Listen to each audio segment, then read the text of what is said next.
একটা সময় ছিল যখন কেকেআর মানেই বাজিমাত, কিন্তু আইপিএল 2025-এ সবকিছু যেন উল্টে পাল্টে গেল।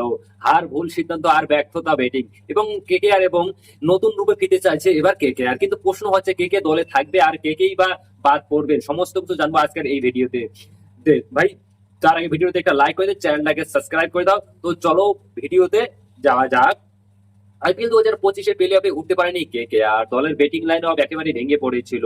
আজিঙ্কা রাহানের ক্যাপ্টেন্সিতে অনেক ঘাটতি দেখা গিয়েছে। তাই আইপিএল 2026 মানে একটা নতুন ভাবে শুরু করতে চাচ্ছে কে কে আর। নতুন দল গড়া এবং নতুন পরিকল্পনা। কে কে আর চাইছে এবার জিতে ফিরতে। আইপিএল 2026-এ রিটেনশন তালিকা প্রকাশ করতে আর বেশি দিন নেই। মিডিয়া রিপোর্ট বলছে যে কে কে আর রিটেন করতে পারে এই 7 জন প্লেয়ারকে। প্রথম প্লেয়ার যাকে রিটেন করতে পারে সেটা হচ্ছে সুনীল নারিয়ান, দলের একমাত্র অলরাউন্ডার যিনি ব্যাটিংও ভালো করতে পারেন এবং বোলিংও ভালো করতে পারেন। প্রতিবারই তিনি ভরসা দেখিয়েছেন কেকেআর এর হয়ে, এবারও তিনি কেকেআর এর হয়ে অবশ্যই ভরসা দেখাবে। আশা করি 2026-এ তিনি এমন পারফরমেন্স দেখাতে পারবে কেকেআর।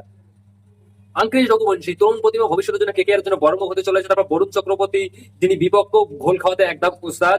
5 নম্বর হচ্ছে রিঙ্কু সিং, দলে ফিনিশার, ম্যাচ ঘুরে দেওয়ার ক্ষমতা রাখে রিঙ্কু সিং এবং 2025 সালে পারফরমেন্স দেখাতে পারেনি। আশা করছি 2026 সালে খুবই ভালো পারফরমেন্স দেখাবে। হচ্ছে হর্ষিত রানা, একজন ইয়ং পিলঙ্গার, বোলিং এ একদম আগুন ছুটতেছেন, তাকেও কিন্তু কেকেআর রিটেন করতে পারে। তাছাড়া আন্দ্রে রাসেল যদিও ফর্মে নেই, কিন্তু তার অভিজ্ঞতার কারণে তাকে রিটেন করতে পারে কেকেআর। তাছাড়া উমরান মল্লিক বা স্পিডের রাজা কলকাতা দলে থাকতে চলেছে, এটা অবশ্যই একদম কনফার্ম থাকতে চলেছে উমরান মালিক। অন্যদিকে রমনদীপ সিং আরো কয়েকজনকে বড় সড় প্রশ্ন উঠছে।